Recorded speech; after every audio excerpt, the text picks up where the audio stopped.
the most trusted anchor in America, the most watched anchor in America. Thank you for making World News Tonight with David Muir the #1 newscast in America.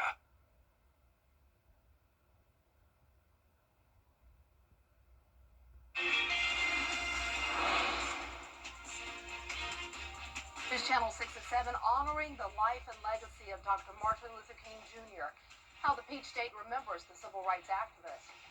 And another potential government shutdown, what agency some lawmakers say needs to change how they do things. We'll have the details as your news at 7 starts now. Live from Television Park, this is WJBF News Channel 6 at 7. Good evening, everyone. I'm Dee Griffin. Thanks so much for joining us. Coverage you can count on begins with cities around the country observing Dr. Martin Luther King Jr. Day. Atlanta Bureau Chief Archit Seshadri tells us how Georgia's capital is marking the occasion. Every year, thousands of people visit the King Center and Ebenezer Baptist Church in the Sweet Auburn district of Atlanta. This year's theme is Building Community, Uniting a Nation the Nonviolent Way. Martin Luther King Day is observed each year on the third Monday of January after becoming a federal holiday in 1983. In Atlanta, the city marks a day on, not a day off, with service projects and prayer services at Ebenezer Baptist Church. We do have a long way to go. Our schools are still not the best schools for where our children are in the inner city. So all of those things and much more. Activist Elizabeth Omalami says African Americans still face barriers in employment and housing. We need equality as regards to employment, because many times you don't get the job because you're black or you're brown, and that's still the truth. We need more housing for those sort of the middle class people. I'm a Latina. I was invited here for MLK, and it's unfortunate that I've taken this holiday for granted. King fought to end segregation and racial injustice, bringing national attention to the struggles African Americans faced during the 1960s. It's just an overall feeling in America of not being accepted, not ever being good enough, and it has caused trauma in our communities. Many civil rights workers are suffering from post-traumatic syndrome. After his death, his wife, Coretta Scott King, established the King Center to preserve his legacy and promote peace and justice. Reporting in Atlanta, Archit Seshadri, Atlanta Bureau Chief. Dr. King's home in the Sweet Auburn district in Atlanta is still being renovated and should be open by June before the FIFA World Cup games. Well, community members gathered at the Greater Young Zion Baptist Church for the 39th MLK Memorial Celebration. This year's guest speaker was Reverend Tony Loudon. He is best known for being the pastor of former President Jimmy Carter, who passed away a year ago at 100 years old. In his address, Reverend Loudon challenged the congregation to keep their faith in God using the analogy, keep the master in the locker room. Early this week, I had an opportunity to sit down with Bernice King, Dr. Bernice King, and we talked about the fact that her father was arrested 32 times, and he was on solitary confinement, but he never lost the locker room or the assignment that God has given him. We can't lose the assignment. Congressman Rick Allen, Chief Magistrate Court Judge Carletta Brown, and Reverend Dr. Larry Fryer were also in attendance and gave remarks to honor Dr. King's legacy. And a special ceremony held today in Grovetown to honor Dr. King. The community showed up at the event at Liberty Park. There was music, entertainment, light refreshments, and guest speakers. A spokesperson for the city says the event was full of arts and love. We've got some excellent entertainers this time around. We've got Creative Impressions is here, as well as Icon Ministries doing some dances and interpretive singing. It's just been an amazing time, full of arts and full of, you can feel the love in the air, and that's the beautiful thing about this MLK Day event. The guest speaker at today's event was Reverend Dr. Jamil J.D. Searcy of historic Thankful Baptist Church in Augusta. Well, it's time now for a first look at our forecast, and Chief Meteorologist Jennifer Petracci is here to talk about this day that started off really cold. Yeah, it's going to continue to start out really cold over the next couple of days as well. And yesterday, we even saw snow across parts of the CSRA. Now, if you're in Augusta, Aiken, up towards Edgefield, you probably didn't see any accumulation, but you did at least see some snowflakes combined with the cold rain. But our western counties did actually see some measurable snowfall, especially up in Wilkes, where I saw pictures of kids actually making snowmen even with over an inch of snow. So that was a treat for some of us yesterday. And then we dropped to 22 degrees this morning and then had a high of 52. Around the CSRA, upper 30s to lower 40s at this time, 38 in Aiken, 42 in Augusta. Here's our Terry Lambert Hyundai Skyview cams across the CSRA. And get ready for another cold night. Winds are coming out of the west. Luckily, we won't have a harsh wind chill as those winds will be settling down, but we will have the clear skies and the dry air in place, which will make for some strong radiational cooling. So for the rest of your evening, we'll be in the low 30s. And then looking ahead, we are tracking the potential of a winter storm coming our way this weekend. But first, we'll have a rain chance starting on Thursday. More details coming up. Back to you, Dee. All right, thanks so much. We'll see you in a few minutes. A teen is dead after a weekend shooting in Thompson. The McDuffie County Coroner's Office says 17-year-old Raheem Hampton was shot and killed Saturday night on the 300 block of Walnut Street. A second person was also shot and taken to the hospital with non-life-threatening injuries. So far, no suspect information has been released. The Richmond County Sheriff's Office is searching for a man who they want to question in connection with the murder case. Investigators want to talk to this man about the homicide that happened January 15th on East Boundary. If you've seen this person, if you recognize this person, contact the Richmond County Sheriff's Office. Well, Congress has less than 2 weeks to prevent a partial. Frigid low temperatures into late afternoons. We'll eventually have a rain chance Thursday and Friday, which could turn into the chance of ice this weekend. I'll have your full Viper 6 forecast when we return. At Universal Plumbing, we're more than just a company. We're a family.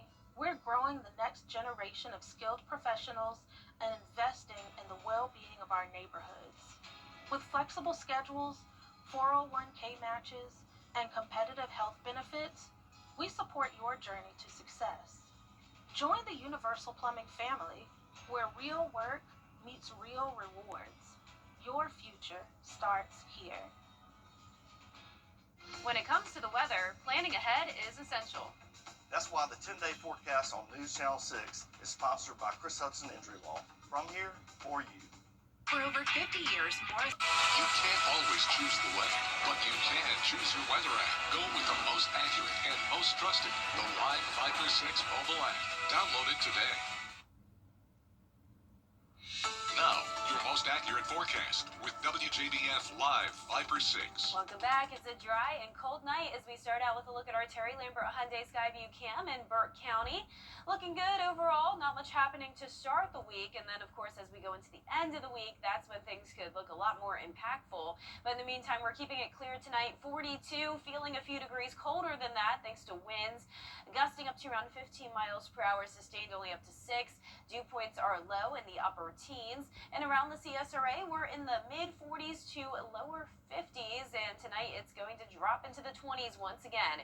We are tracking this dry, cold front moving across the CSRA, so that's not going to do much for us other than bring in some reinforcing cold and dry air.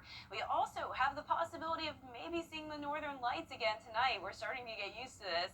As usual, though, it's hard to see with the naked eye, but use that long exposure photography. You could head out now, but most likely it would be more visible after 8 p.m. and then until right before sunrise tomorrow morning. Now, for tomorrow morning, we're going to get down to 26 degrees, and then we're going to climb into the upper 40s to lower 50s in the afternoon with some more frigid low temperatures ahead for Wednesday, 24. That's going to be a hard freeze. And then as we go into the middle of this week, we're actually going to be warming up to above freezing, and that's going to be a key factor in the forecast as we are tracking some moisture moving in, so no chance of winter weather from Thursday into Friday. Now, here's Wednesday at 8 p.m. We're dry, but more clouds will start to move in ahead of this cold front. Then Thursday, I'm giving it just a 20% chance of some isolated light rain showers. We'll have a higher chance of rain on Friday, especially during the morning hours. And then I want to draw your attention to the west of us. We're tracking this Gulf low that's expected to develop around Texas. That combined with a strong high pressure bringing in cold air could make for a very impactful winter weather setup, not just here here, but across the entire South. And this is going to start in Texas and then move into our direction starting on Saturday morning. So this is the next big thing. We're going to have that Gulf low combined with the wedge, which we know very well. That's when we have high pressure to our north, driving in that northeast wind, and that cold and warm air mixes here, and we have the chance of some moisture that could be in the form of sleet, freezing rain, snow, and regular rain, all possible. But what we know so far is a 50 to 70% chance across the CSRA that this could be at least minor impacts. So what we know so far, a winter storm is forming. Ice is likely. This is going to be a weekend event, but we're still fine-tuning the forecast, the exact timing, the duration, and the winter precip types. But what you can do is start preparing now. Let your friends and family know that this is a possibility Saturday and Sunday, and be sure to stay with the Live Viper 6 weather team as we'll continue to update this forecast. Keep in mind that once we start talking around a quarter of an inch to half an inch of ice, that's when we could have significant impacts, including power outages and downed trees. But lows tonight going to be in the low to mid 20s, highs tomorrow in the upper 40s to low 50s. In your 10-day forecast showing that 60% chance of a winter storm on Saturday and Sunday. And speaking of that, now it's time to go beyond the forecast with meteorologist Miller Hyatt to break down the different types of winter weather. Forecasting winter weather comes down to the temperatures in the atmosphere. Just think of the atmosphere like a layer of a cake. We have a cold air in one layer, and then the next layer below it, we have warm air. So when we have cold air, we have snowflakes forming, and those snowflakes melt, and we get rain. But if we have a shallow layer of cold air beneath that rain, we're looking at freezing rain, and then sleet, another form of winter weather, happens when we have a larger area of cold air beneath that warm air, so sleet pellets can form. And then if the entire atmosphere is below freezing, you can see all snow. But you can sometimes get snow when the temperature is just above freezing, and that's when you have heavy snow rates, which can cool down the atmosphere drastically near the surface. I'll have more details on my blog. You can find that on WJBF.com. Coming up, a new way to help tackle tasks and be held accountable. We'll have the story up next. At the Dennis Law Firm. For years, WJBF News Channel 6 and our partners have championed local families through our Children First campaign. Together, our mission has always been to strengthen our community by uplifting children and their families across the CSRA. Count on News Channel 6 as we make a difference in the lives of local children. To learn more, visit WJBF.com/Children First. WJBF News Channel 6's Children First initiative is sponsored by Bridgestone and by Costello Law Firm. News Channel 6 honors the legacy of Dr. Martin Luther King Jr. The WJBF Live Viper 6 Skyview Network is sponsored by Terry Lambert Hyundai. Low prices, big selection, and committed to quality customer service. Now to a way to make that personal paperwork we all tend to put off a little more fun. Some people are getting together with friends for admin nights, turning those tasks into a group activity. Rebecca Jarvis has a look. When I tell you that admin night has actually changed my life. For the last 7 months, Ben Chipman and his friend Nikita Suri have a tradition that's since been dubbed Admin Night. Every Tuesday night, they meet at the same quiet bar in New York and get productive. What it essentially started as was an excuse to work on our creative projects, but it's become now we show up with an agenda, which is sometimes doing those like back burner tasks. I feel like I just have more time in the day to then respond to it because I've already carved out that time. Sharing his experience online, Ben's TikTok has been viewed over 1 million times. This is me saying you need to do an admin night. His video inspiring Rachel Robbins and her friends across the country in San Diego, California, to start their own admin night. I just got back from my first one, super successful. Having one thing that is reliable and we can control within our personal lives, I think has been a really motivational and comforting aspect to it.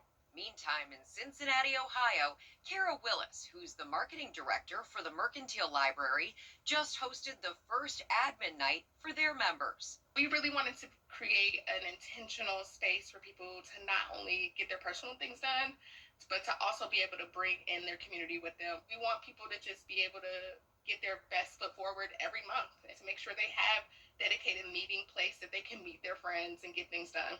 Rebecca Jarvis, ABC News, New York. Coming up, how the Rams stayed warm during last night's game. We'll have the story after the break.